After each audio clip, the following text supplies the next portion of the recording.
Saudações, membras! É um prazer estar com vocês novamente.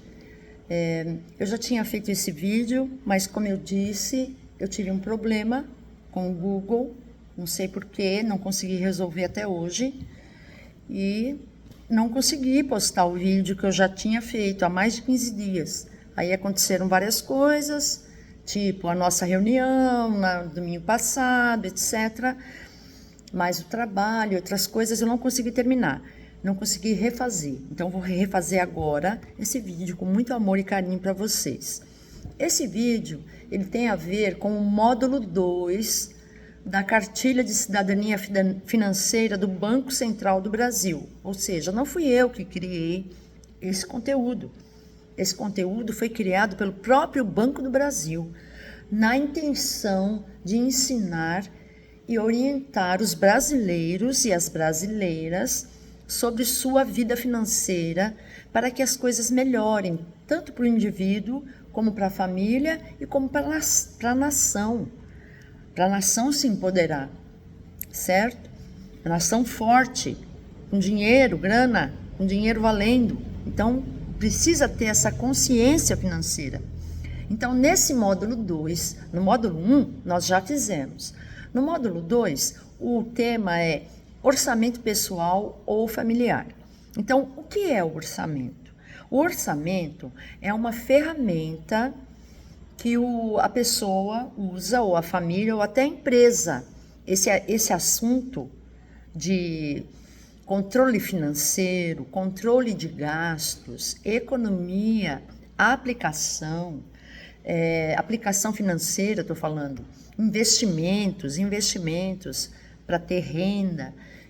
Isso faz parte não só da vida pessoal, mas da vida familiar, da vida das empresas particulares e também do governo. O governo também tem que seguir essa orientação. Por isso que tem limite de gastos, porque não pode gastar tudo o que quer, tem que guardar algum dinheiro, ok? Então, o orçamento é uma ferramenta financeira e de empoderamento. Então, como fazer um orçamento? Da seguinte maneira, você vai anotar tudo o que acontece nas suas finanças. Você tem que ter um caderninho, onde todo mês você, mulher simples, mulher humilde, mulher trabalhadora, mulher que quer se emancipar, se tornar independente, você precisa seguir esse conselho. Adquira um caderninho, onde você todo mês vai anotar tudo que você ganha diariamente e tudo que você gasta, tá? Então, você vai ter tudo que você ganha, são receitas, são valores que entram para a sua vida, que você pode usá-lo de diferentes maneiras. As receitas normalmente são feitas pelo trabalho. Eu vou publicar depois lá um documento do qual eu fiz um resumo lá da cartilha. Eu vou publicar para vocês terem menos trabalho. Então, olha só. Nesse orçamento, você vai anotar tudo que acontece na sua vida. Então, tudo que entra. O que pode ser de dinheiro que entra na sua vida?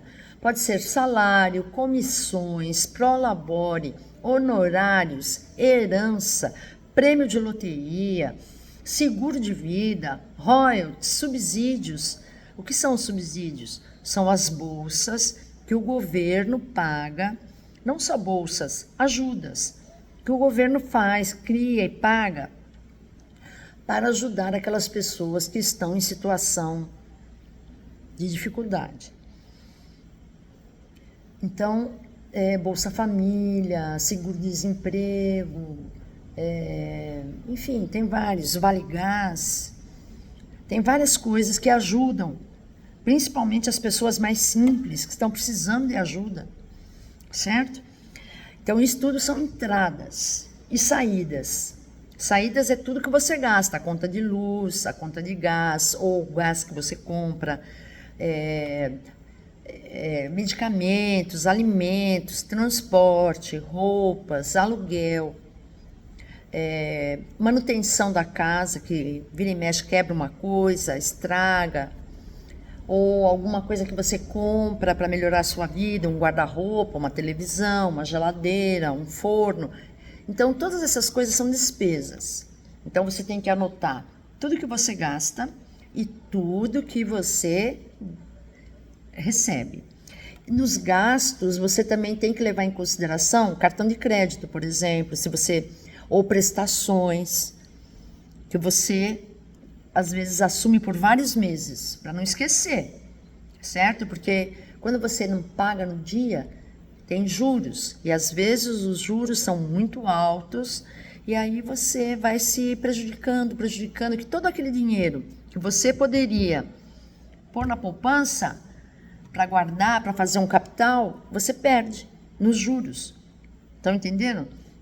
Então, o ideal seria que a receita menos a despesa fosse positiva, ou seja, você gastasse menos do que você ganha para você ter uma poupança todo mês para guardar.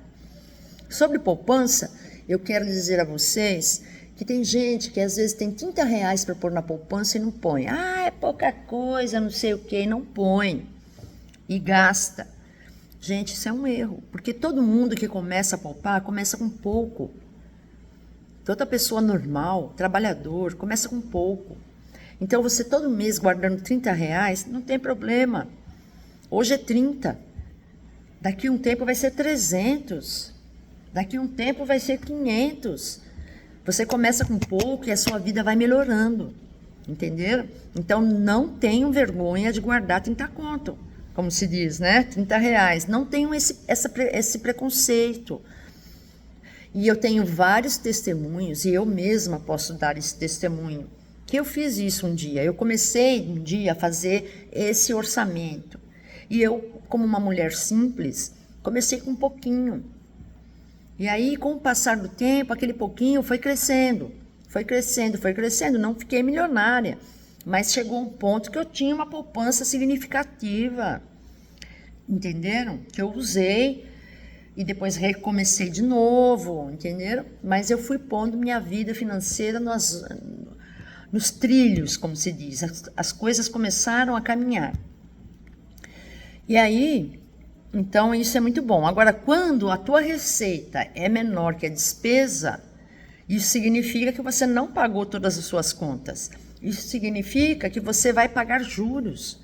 E aí, aquele dinheiro que podia estar indo para a poupança, está indo para pagar juros para terceiros, para bancos, companhias de crédito, empresas que vendem coisas no cartão. Cartão de crédito é o maior juros do mundo. E no Brasil é o maior. Se não for maior, é o segundo lugar. Então, não paguem juros. Isso é uma maneira que essas instituições fazem para acabar com a vida das pessoas. Certo? Não com essa intenção, mas eles querem ganhar dinheiro. É o mundo capitalista. E nós temos que fugir dessa relação capitalista nesse sentido de oprimir outras pessoas. Então, os capitalistas oprimem as pessoas mais simples. Os ricos normalmente não caem nessa. Quem cai nessa são as pessoas mais simples, nós. Entenderam o raciocínio que a gente tem que seguir? No começo é difícil, mas com o tempo as coisas melhoram. Acreditem, tenham fé. E eu falo pela minha experiência, não sou rica, mas eu consegui pôr a minha vida nos trilhos. Hoje, aos 63 anos, eu não sou rica, mas eu tenho a minha vida organizada, não tenho dívidas, nem sempre eu posso guardar. Às vezes eu posso, às vezes não, mas não estou com dívidas, não estou pagando juros. Pensem nisso. Bom, tendo entendido esse raciocínio, então você tem que anotar tudo, e aí quando você começa a se organizar e pegar experiência nisso, você vai organizar como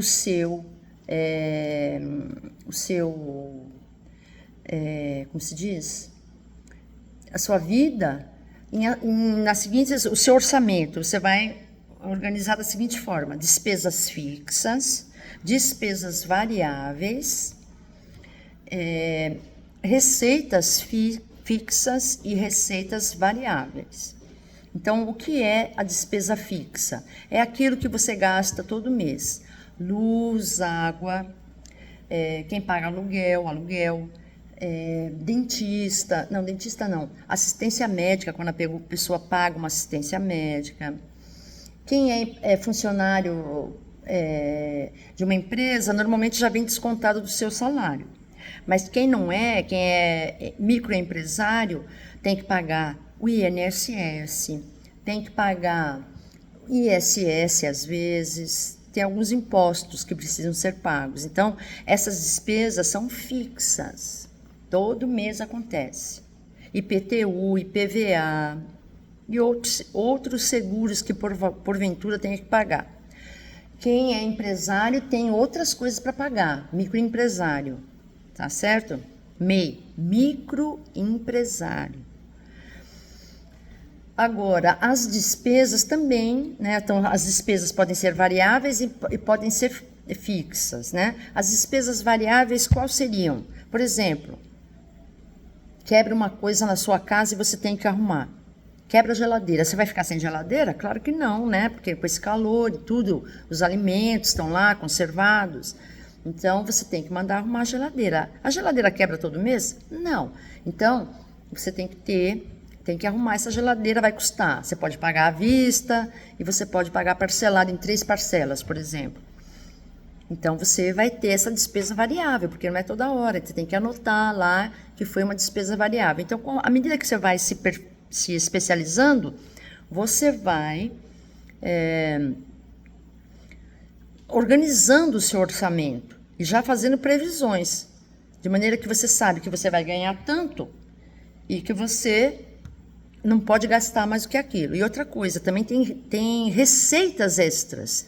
Vamos supor, você vende um negócio, você faz um produto, por exemplo, as rendeiras, elas fazem aquelas blusas de renda, aí vende. Não esperava vender, ou quem vende outra coisa, vende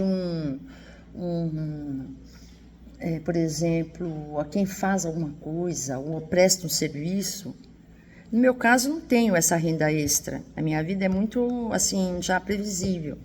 Antes eu trabalhava em 2 empregos. Eu me aposentei em um e fiquei com um, que é aqui na escola da vila. Então, eu tenho parte do dia livre e parte do dia eu trabalhando. Então, vamos supor que eu fizesse alguma coisa que me rendesse. Eu sou professora de artes. Vamos supor que eu fizesse telas para vender e vendesse. Então, seriam rendas extras. Vamos supor que alguém trabalhe na casa de família, trabalhe em 3 casas de família, 3 vezes por semana, mas aparece alguém de repente para fazer uma faxina na casa de alguém. É uma renda extra, entenderam? Recebe o 13º, é uma renda extra, que não estava assim no dia a dia.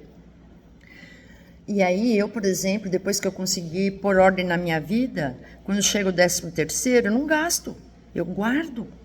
E eu recomendo que vocês façam a mesma coisa, entra no esqueminha de não gastar tudo. Divide em 3 partes. Uma você gasta, uma você guarda e a outra você resolve um problema que estava lá pendente, entenderam? Esse gasto que eu estou falando aqui no primeiro é os gastos, como se fala, que eu acabei de dizer, fixos. O outro você guarda e o outro, vamos supor, surgiu um problema, quebrou o carro, precisa trocar o pneu, é uma renda extra. Precisou ir no dentista. Normalmente a gente não vai no dentista todo mês. Eu já entrei num ritmo que eu guardo dinheiro todo mês para quando eu preciso ir no dentista eu já tenho dinheiro. Os meus pets, eu tenho os meus cachorros, eu já guardo um dinheirinho, aqueles 30 conto, eu guardo todo mês. Quando meu cachorrinho fica doente, eu tenho dinheiro para levar ele no veterinário. Se ele precisa tomar uma vacina, se ele precisa de um medicamento extra, entenderam? Então eu já faço essa previsão, mesmo que eu não tenha o gasto, eu já guardo, porque quando eu preciso, eu já sei onde eu vou recorrer. E assim vai, tá? Então, uma outra coisa que é importante quando a gente pensa em orçamento pessoal é impor limites a si próprio. Então, não compre tudo que você vê, não compre. E lembra aquela aula sobre adiar, deixar para gastar lá na frente? Vamos supor, você quer comprar um carro, quer comprar um sofá, quer comprar uma geladeira, quanto custa? R$1.000, um exemplo, a geladeira. Ah, então vou comprar agora e pagar em 3 vezes com juros? Em 10 vezes com juros? Ou eu posso juntar o dinheiro para comprar à vista e pedir um desconto? Então você vai se programando. Todo mês você guarda R$100, guarda R$300, guarda R$400, quanto você puder, você vai guardando. Quando você tem o dinheiro, você vai lá e faz uma oferta, obtém um desconto, gaste menos e guarde esse dinheiro. Entenderam? E aí outra coisa também, quando o dinheiro está aplicado, às vezes chega num montante que os juros já dá para comprar um negócio que você quer. Então, todas essas coisas são muito importantes para que você ponha a sua vida em dia, para que você tenha sucesso financeiro, e é importante que você ponha em prática, tá bom? Muito obrigada e até mais.